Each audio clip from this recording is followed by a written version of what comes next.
அனைவருக்கும் வணக்கம். நான் உங்கள் பிரபுவானந்த் பேசுகிறேன். இன்னைக்கு எதை பற்றி பேசுகிறோன்னா, யார் சுயநலக்காரர்கள்.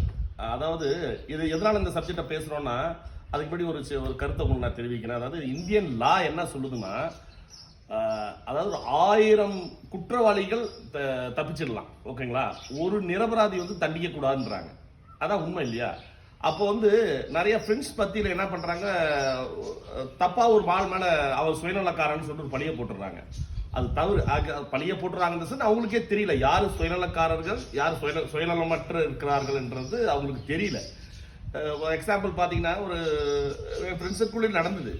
ஒரு டூர் மாதிரி போடுறாங்க, ஒரு வெக்கேஷன் போகலாம் ஃப்ரெண்ட்ஸுக்குள்ள பிளான் பண்றாங்க. ஒருத்தர் என்ன பண்றாரு, நான் வரலன்றாரு.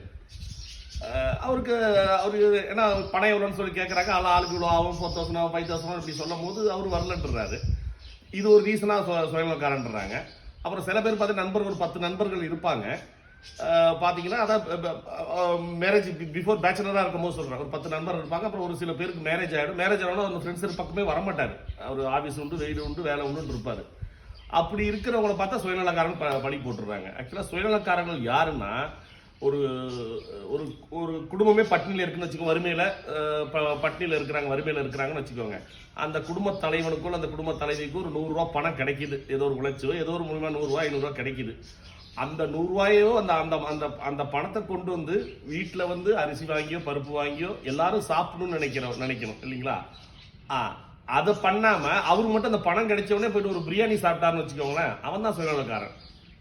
சரிங்களா? அதனால மேரேஜ் ஆயிடுச்சு, அதான் 25 வருஷம் ஒரு பொண்ணு ஒரு அப்பா வீட்டில் இருக்காங்க. அதுக்கப்புறம் ஒரு ஆணை நம்பி குடும்பம் நடத்துறாங்க இல்லைங்களா? அவங்கள இவர் என்ன பண்றாரு, வேலைக்கு போறாரு, சாயந்தரம் ஆனா வீடு அந்த குடும்ப குட்டின்னு பாக்குறாரு. அது தப்பு இல்லைங்களே. அவங்களெல்லாம் சுயநலக்காரன்னு சொல்லாதீங்க. அவங்க தான் சிறந்த குடும்ப தலைவன்கள்.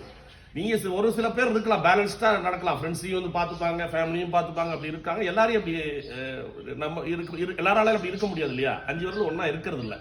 அதனால யாரையாவது சுயநலக்காரர்கள் சொல்லாத்துக்கு முடி எதனால அவங்க சுயநலக்காரன்னு திங்க் பண்ணுங்க. சரிங்களா? நன்றி, வணக்கம்.